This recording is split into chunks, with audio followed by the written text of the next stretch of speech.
proposé belle bosse ba télévision la bino pour la colonne info linga la journal ya peuple pour la peuple merci na fidélité pe confiance au continuer kozala nango la journal na bino te fond la journal pour le chef de l'état Félix Antoine Tshisekedi Tshilombo ya solo la ki mukolo mercredi 23 avril na visioconférence pour nambala mibale elongo na président indonésien bango mibale balobelaki makambo etali renforcement ya coopération ya bamboka oyo nyonso mibale balobelaki mpe lisusu makambo etali partenariat na domaine de diplomatie, développement économique, pe infrastructure, pe lisusu agriculture masolo o bokola na yango national na biso ya mikolo oyo ezali koya to beta bongo masolo o etali président ya Assemblée nationale professeur Vital Kamerhe oyo a participé à la 15e session ordinaire ya Assemblée plénière ya forum ya parlement ya pays membres ya conférence internationale nga koloba sur la région de Grand Lac héritier pendant 5 jours, soit le 20 kino le 25 avril 2025, le président et Parlement, il y a pays membre, il y a conférence internationale sur la région des Grands Lacs, Boibango, Sangani na Luanda, capitale il y a Angola pour nous discuter de la matière Italie, région Oyo, principalement évolution, il y a situation politique, sécuritaire, humanitaire, dans la région il y a Grands Lacs, autour il y a thème leadership inclusif dans la région des Grands Lacs. Président de l'Assemblée nationale, il y a RDC, professeur Vital Kamerhe, Azali Kokamba, depuis mardi 22 avril, délégation Moko Makas, il y a députés nationaux, membres, il y a secrétariat technique, où il y a basé à Kinshasa. Troisième journée, où il y a qui consacré à la conférence, il y a président, il y a pays membre, Milulu Oyo, et Zali Bongo penché na analyse, il y a rapport, il y a mission et information parlementaire pour la situation politique, sécuritaire, humanitaire, na Est et la République démocratique du Congo. Rapport Oyo Ezalaki présenté et pas il y a secrétaire général sortant, il y a conférence internationale, il y a la région, il y a Grand Lac, Tembo, Moueloa Ronald, Liboso, il y a conférence, il y a président Oye Kambamaki, na honorable Nelly Mouti Boutete, présidente, il y a Assemblée nationale, il y a Zambie, na unanimité, Bosimba, conférence, il y a président, adopté qui rapport Oyo moyennant quelques amendements. Boyi amendement moko pertinent oyo eyaki bongo na président Vital Kamerhe mingi na oyo etali évolution ya situation sécuritaire sur terrain depuis production ya rapport oyo mentionné te occupation ya parti ya territoire ya République démocratique du Congo et pas ya armée rwandaise et sengeli rapport oyo etali ça clairement armée rwandaise azana territoire ya République démocratique du Congo se limiter kaka na présence ba M23 na partie est yango ezali ko refléter réalité ndenge président Vital Kamerhe atalisaki bosimba ke numéro 1 ya chambre basse ya parlement ataki accent na volonté manifestée ya président Félix Antoine Tshisekedi Tshilombo ya kosatake na ba cause réelle pour na kosilisa guerre oyo na nzela ya ba solution moko durable oyo esengeli elongola mboka na cycle ya ba violence à répétition alobi tokondima lisusu te responsabilité ya tragédie oyo ya République démocratique du Congo président Vital Kamerhe ataki pe accent na ba effort diplomatique oyo ezali kosalema na ngambu ya chef de l'État Félix Antoine Tshisekedi Tshilombo avant à clôturer conférence sur le président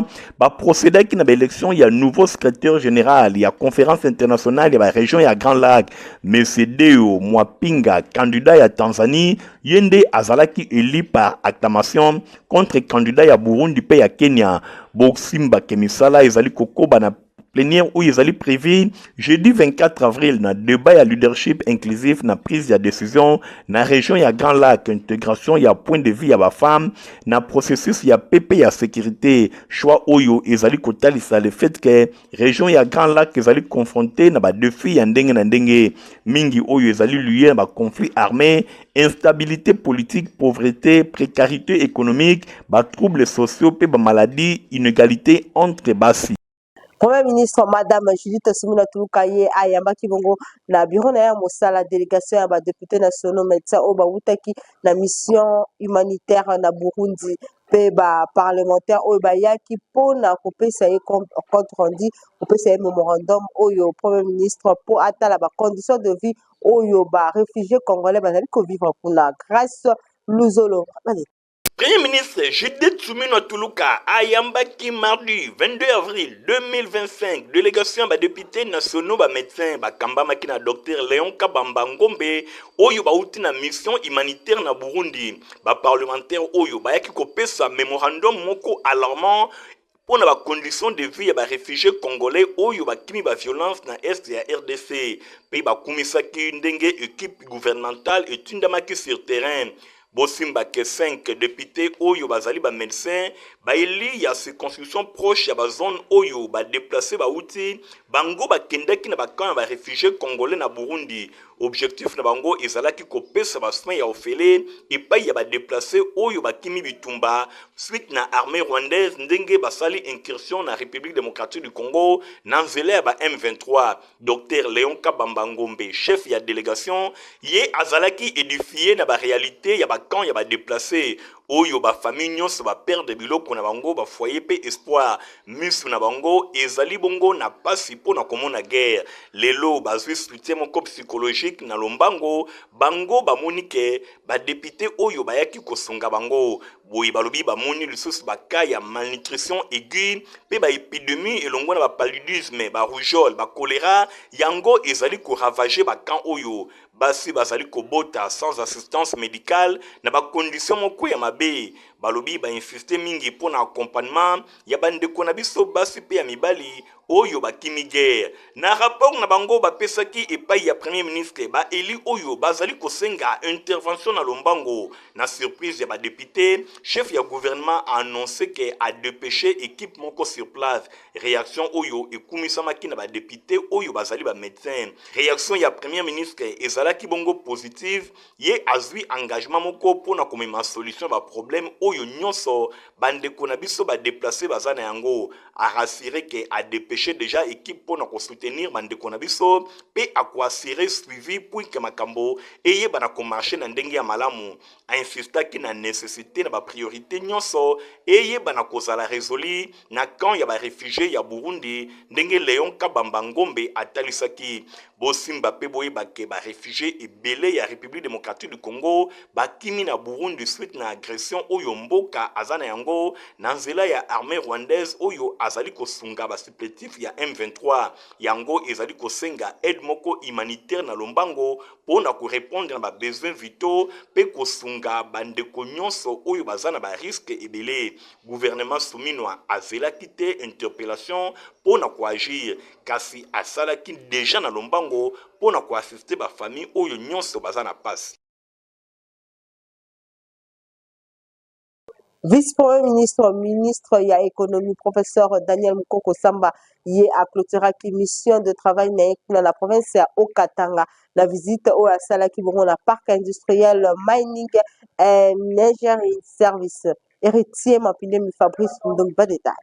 Après avoir exploré le site agricole Yakipushi, vice-premier ministre et ministre de l'économie nationale, professeur Daniel Mukoko Samba, a clôturé lundi 21 avril 2025 mission de travail na la province ya Okatanga et Paiwapi a visité le parc industriel mining engineering service MES na Mokuse kuna na Lubumbashi a visité deux usines spécialisées na transformation pe na production ya ba matière première lokola Congo Câble transformer a visité pe lisusu oyo ezali kotalisa ba solution pour na alimentation électrique moko complète lokola ba barre de cuivre a visité lisusu oyo bazali kosala ba tuyau en cuivre bosimba ke ya mibale Rembo Katanga ezali bongo usine moko spécialisée na production pe na nettoyage biloko lokola ba savon en poudre pe ba détergent boye akendaki lisusu vice-premier ministre pe ministre économie Daniel Mukoko Samba atambolaki na CCT epai wapi ezali bongo stocké pe traité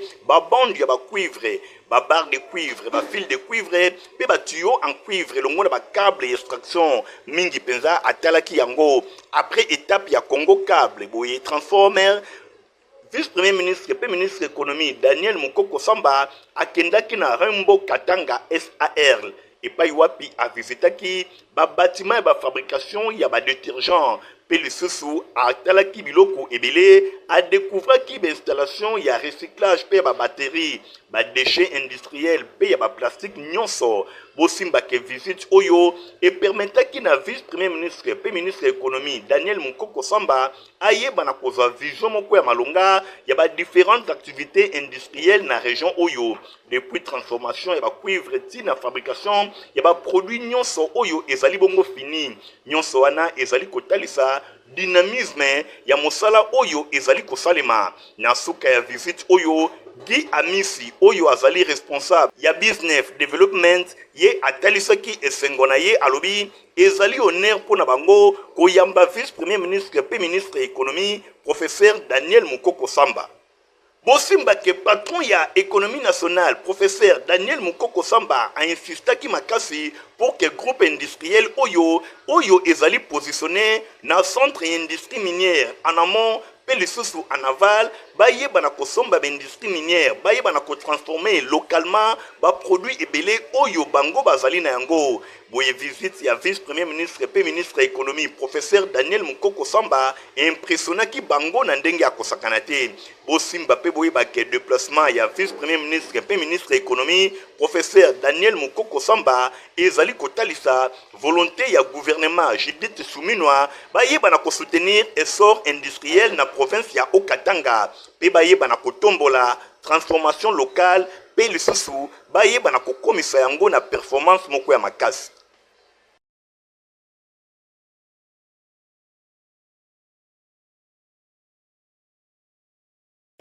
Ndenge kaka bamesana koloba oyo akosala te alia te moto na moto akolia na motoki na ye. Bosimba ke ba jeune kinois mingi ba développer esprit ya créativité pe ya innovation awa toza na quartier Kimbangu na commune ya Kalamu botala bino moko bilenge oyo bazwa momesano ya kosala makayabu na ndenge na bango etekamaka na wenze ya Mariano bazali kosala yango mingi na poisson oyo babengi sergent poisson yango sergent bango moko bayebi esika bazwaka yango pe makayabu oyo ezali kotekama na wenze ya Mariano selon ma information okokanisa kaka salakindeke nzokande salakindeke te ba Kongo bayebi kasi ezali makayabu esalemi kaka na quartier Kimbangu na commune ya Kalamu. Na passage ba reporter ya Info Lingala journal ya peuple boyo kabasali na yango ndenge ba expliquer biso to salaka Thomson to comme songo likayabu eza Thomson mususu eza na ba kombo nango oyo biso to sala eza Thomson ya sergent to benga yango sergent ndenge za bongo eza Thomson biso to zoka yango to pasoli yango to tie yango mungwa to komisa yango likayabu bongo tongo to zongo to tsango mungwa to zoka yango ba bombi yango na bassin otie yango na baso bombi yango soko ebeta ata 3 jours ata moi quelques jours yango na ekomaka likayabu elongwe Thomson ekomi likayabu yango no mona ka to sala yango bongo pona ko ekoma likayabu ezaki Thomson pe koma likayabu to zoka yango batie yango na bassin ko bomba yango 3 jours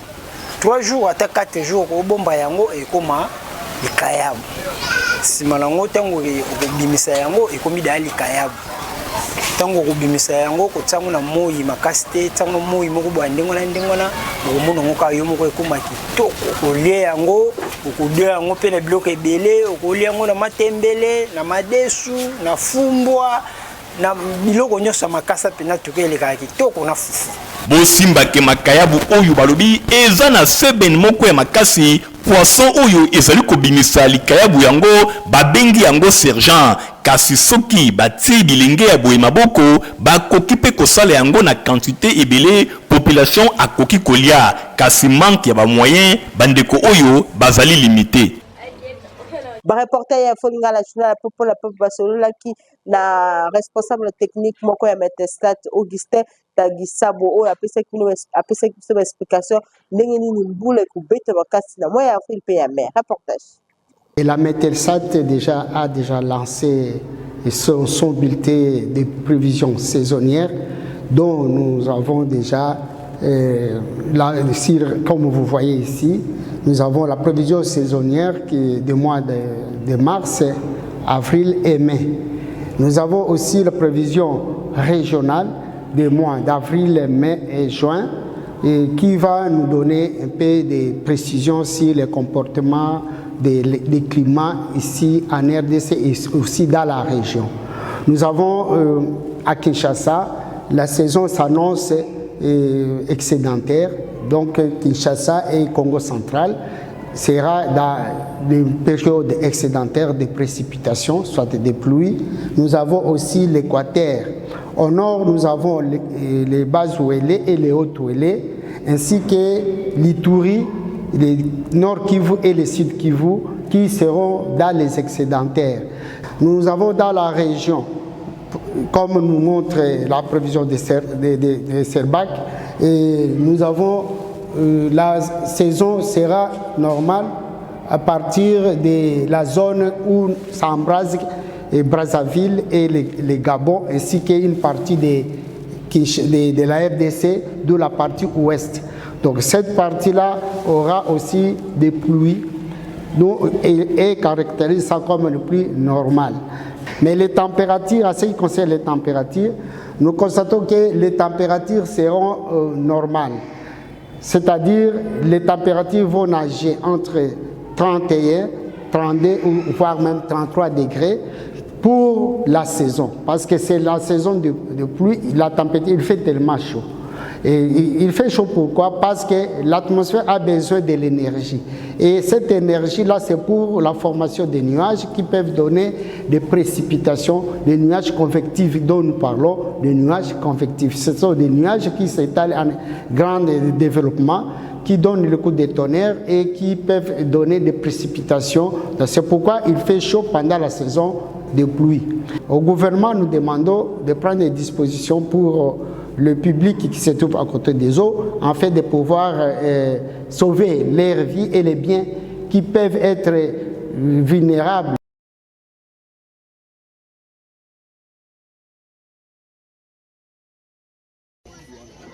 Population avandi na aveni Matadi na quartier Inga na Prince Yakala na commune ya Selembao bazali kolela suite ya mbula oye betaki mokolo ya dimanche 20 avril 2024 na Pokwa et causé ba dégâts matériels entre aveni Kaila na aveni Matadi.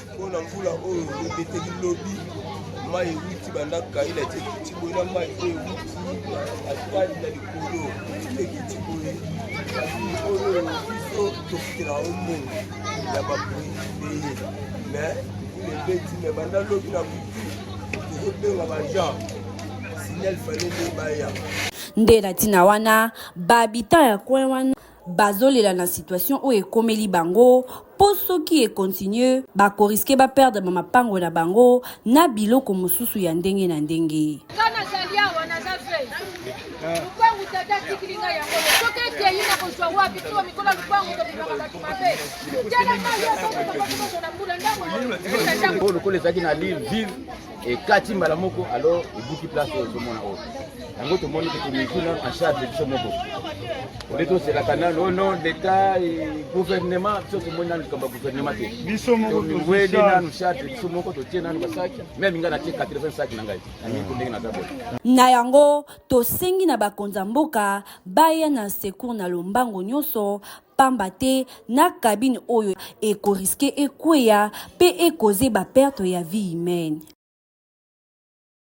Na quartier Bikanga na commune ya Kisenso kuna bato baza kotoka mai ya ofele na forage ya Norombongo bolanda batai. Bamvula oyo enokaki weekend eleki na ville ya Kinshasa e provokaki ba inondation e soki kaka wana te pasi ya ndenge na ndenge e komelaki population kati na yango kozanga mai pamba te ba installation ya régie des eaux e bebaki bosimba ke parmi bato ya mitema malamu na ville ya Kinshasa pe na RDC e sengeli kotangaka honorable Nerombungu Mfumwabanga Moyo ye kutubolamu eleka balobela kayango lisusu te awa tozali esika azali kotonga complexe scolaire mama pemba ya sika na avenue Mwanga na quartier de la Paix na commune ya Kisenso atiki ba forage na ye ya ofele na disposition ya population ya Banga Moyo ya katoka ya ofele sala 20 tours ditu pourvu kaka bozala na mai na ndako na bino bana nyonso ya commune ya Kisenso bazali koleka kuna pona kotoka ba mai na bango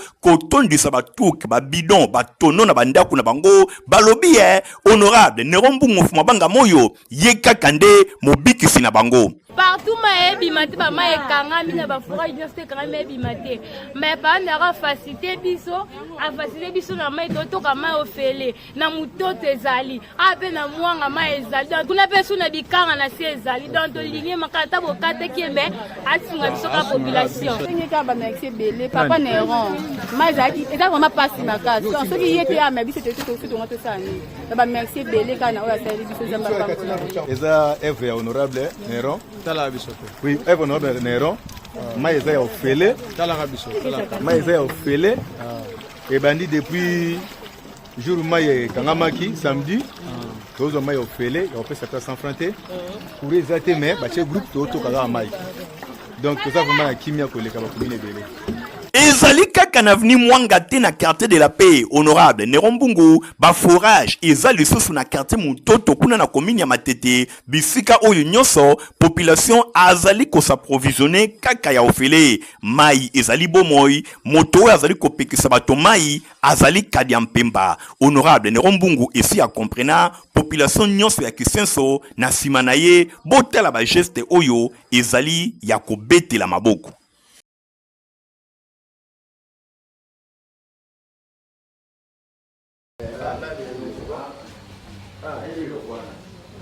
Kapela oyo kenda sango na Kinshasa awa na ba République démocratique du Congo boko kanisa ke bakino kaka nde bayebela bilengi nango nzoka nde Luvunu tozali awa na province ya Mai-Ndombe mingi na territoire ya Kutu awa bayaya ba staffaka na ndenge ya defote et bongo pene bozo wa staff connexion en direct de Kapela meka okanga mandenge babenga kango donc nenge kaka boyebi Kapela ambiance weza la kakuna ndule modèle ba fuku la kantabana ngulu avec pilipili ya 3000 na pointe banyangoleli litungulu pembeni yo kampimbo ya kosakana te bondi melangai ke soki oza awa okobosa na kin moko na misika fumi obosa ne kin olandi bisengo kingo mwambe ya Kutu famille baleli belé na Kinshasa boyo kasikoyo jento moto esala kantabana ngulu ndenge ya sololi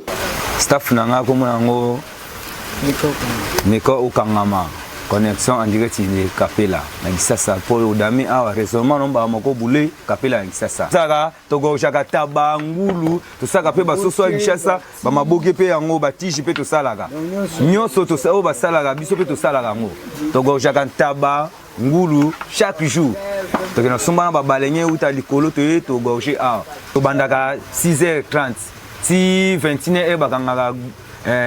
ekala biso pe to kati musala pene ba comédie pe bazalaka wana pour na kojoindre utile na agréable pour na kosekisa population côté ozolia côté ozokongwenya bozwe lokoyo oh masa muto ça 10 ans na bolingo il faut moi des matchs na muto ça fait 10 ans na karaté il faut moi des matchs na ça 10 ans karaté ne muto na tambola ka pomba yo kiba yo na bete kiba yo ça metelemba bon muto ça 10 ans na bolingo ata ko papa mukola chimi seki il faut moi des matchs à papa RDC za mboka ya diversité mboka ya ambiance soso pembe azanga mboka te soki kaka ba province ezu ya moyen à travers projet ya 145 territoires batu misusu bakokima Kinshasa kasi pa comédien kombo na yo nani comment nanga mboka avec kase misisa ba comédien libula wetse banka zezina kutute mbana mama nanga fia mama nanga po awe banki na to soma mbo apo to banga mi binanda kumasopa likama onimona tisapata kitoko pe ya qualité place ya kosumba yango 700 mm papa rifa aza wana mpona bino pasi na ngai eutako wapio baye nyonso balinga kolata basapatu kitoko saper d'etat mwana mboka Basile Semopa alias Papa Griffe Cocobar de la Sab asali esika pona ba congolais nyonso bayeba na kozwa mokoto ya kitoko sandal lipapa ba ceinture pe biloko ya ndenge na ndenge nyonso ezali kosalema epai ya mwana mboka saper d'etat Papa Griffe boye na présidence de la SAP epai wapi ba mokoto bozali komona ezali kosalema euti na Italie euti bisika mosusu te kaka awa mwana mboka saper d'etat Papa Griffe yende azali kosala yango kasi komitungisa na ye ezali boni gouvernement bazali kotala ye kaka boye alors que bakoki kotie maboko pona oyo azali kosala ekende tango nyonso liboso. Na koloba lisu nini bandeko nanga bino moko bomoni bino moko bolinga ngo mutu nyonso akokota na 7e rue place commerciale awawa tout au long ya ba fabricant au traditionnel areketaka ngo Papa Griffe Mawa ngo Papa Griffe Mawa vraiment musala kitoko boye asa kolega mundele et puis eloko zo mais les autres diraient mais pourquoi pas te gouvernement balingi ko soutenir yete na ebita bandeko nanga botuna peut-être bango na ebaka te na sala nini na zanga pe politicien te artiste kaka mais je sala mato donc ezaka pona ko informer le sous maman na biso Judith yozali maman excellence premier ministre voilà oye na pouvoir oye kutanga na zara Papa Griffe ndenge pe son excellence monsieur le président de la République Fachi Beton yepa ya kutanga déjà na zara Papa Griffe artiste coordonné mais na yebaka te pourquoi na zanga soutien pourquoi bo soutenir ngati nga mutu vraiment na combattre ba chinois na combattre ba expatriés na combattre ba turcs pour que Congolais là te loka bien à faux prix et puis durable aux en manifestation aux en fête moko songolo au libala yaka en tout cas jour en eza jour na yo au lia batutu na fête et loko moko durable eza la chaussure eza la sandale eza la ceinture eza la sac pour eza cordonnerie na maroquinerie ata chaussure le go bolit loko la ilk oye na dimina loko le moro na dimina loko le moro ata eza loko le moro na comme sango loko la ilk na comme sango mais pour na ninité na prendre jeunesse montante va se prendre en charge na transmettre bango la coordonnerie boninga na kufana ke na domaine nanga. Adresse ezali moko na 7e rue Limité aux na petit boulevard Limité résidentiel et paiwapi basapatu ya kitoko ezali kosalema bana mboka bo pesa confiance et pa yande konabino sa père d'état Papa Griffe pona kosomba biloko oyo ye azali koteka yangonde e kotombola mboka na biso pambate batu ya mayele pe batu ya créativité bazali. Poto mononga pona bana na biza potiva pipe mukolo ko komela yango pisa ka santé ya kitoko. Protivap encore et toujours. Oyo mama bituna tuna ayeba kate tirero apesa mwana ya bire. Ebe na santé kitoko boye. Olesaka nini? Aliaka Protivap. Soka ba mama nyonso batimbe ya Protivap poto kitoko pona ba bébé pro. Mama soma mwana na ngai depuis abanda kolia akoli boye aliaka kaka Protivap. Protivap protéine vitamine énergie azama yele na classe abelaka te alimbaka te. Ba maman félicitations na bokoneri bana. Protivap facile à digérer et nourrissant ezana protéine vitamine et énergie. Bébé na yo kitoko ninyo esakaye ba bayingaka ngo santé kitoko nzoto makasi matemi disa mama ndetsa mwana sukana mbimbi oye sukana mbimbi Makusa Protivap pro bébé pro produit par Chris SARL. Bozaki ebele pona kolanda info ngala journal pe pona pe soki ko sepele kina ngomsa merci na Igor Ntingi Matomi na zaki na sima ya caméra concours rédactionnel ya grâce pour Balbuzolo héritier Mapinde Mingulungu superviseur qui journal au montage ici qui par Christian Kenge Beninga la bito rendez-vous que les allez au revoir.